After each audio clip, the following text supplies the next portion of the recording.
China is still a growing world superpower and has had a seismic cultural revolution within our lifetimes. In 2016, we found an irresistible flight deal to Beijing, so we grabbed tickets without giving it a second thought. Little did we know it would end up being the most significant trip of our lives. The latest weather around Beijing is fine. Temperature is 3 degrees Celsius, about 37 degrees Fahrenheit. As you can see, this place is well smoggy. Air traffic control is barely visible over there. Arriving in Beijing can be overwhelming. The visa application process alone was quite involved.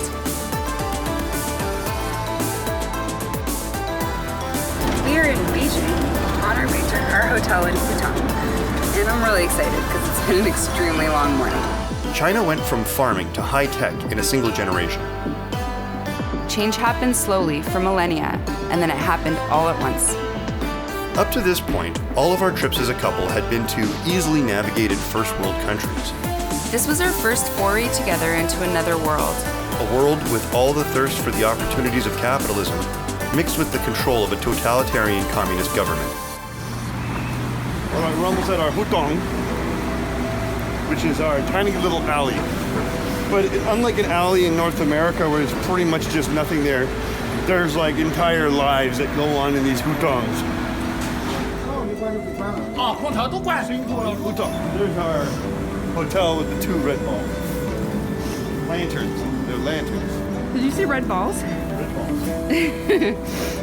And we have arrived, and what's really neat is I don't know if it's going to be locked right now. We actually have to knock on the door to open it.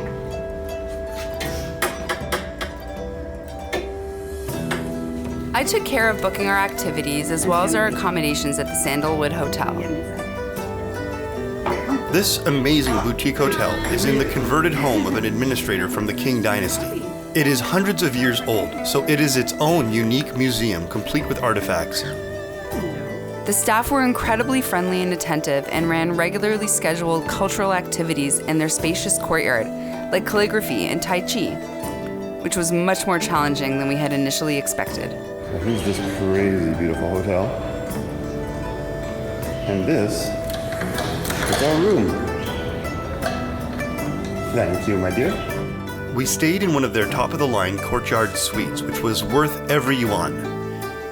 The Sandalwood is an incredible hotel. This is next level. And we highly recommend staying there if you visit Beijing. Sandalwood, phenomenal. Great staff, great facilities, incredible location, and the price is right.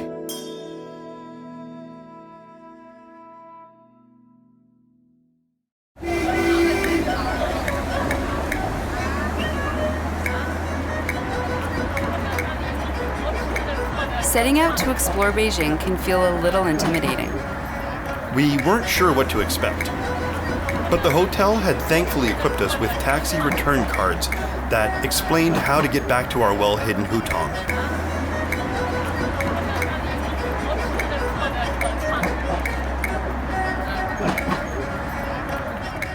We're in Tiananmen Square, the Tiananmen Square, and it's a beautiful sunshiny day.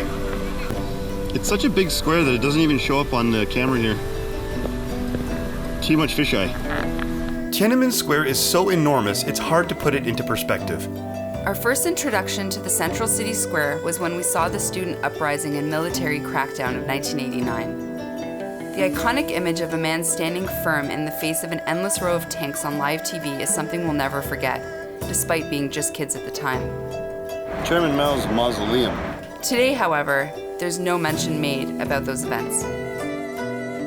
While there aren't any commemorative markers or plaques about the massacre in Tiananmen Square, the security apparatus is always there keeping an eye on everything.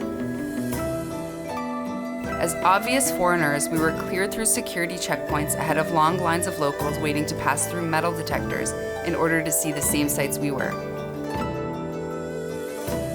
So we're not sure what it says, so we hold this up. It changes the words real time.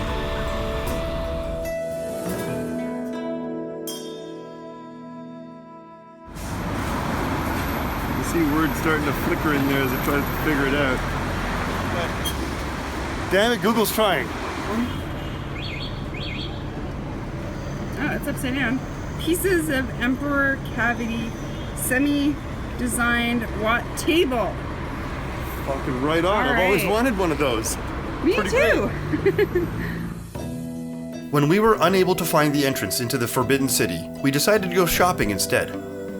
There are so many little tourist shops selling cheap merchandise, and we had a bunch of friends and family that needed souvenirs.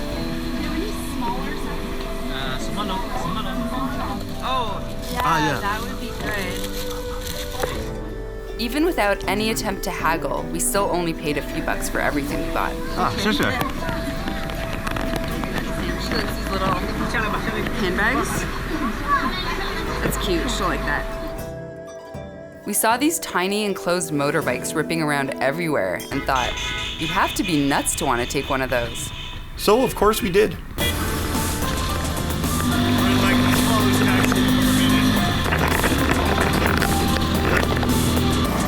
The only rule is there are no rules. And this is my last video. Mom, Dad, I love you. Matt, I love you.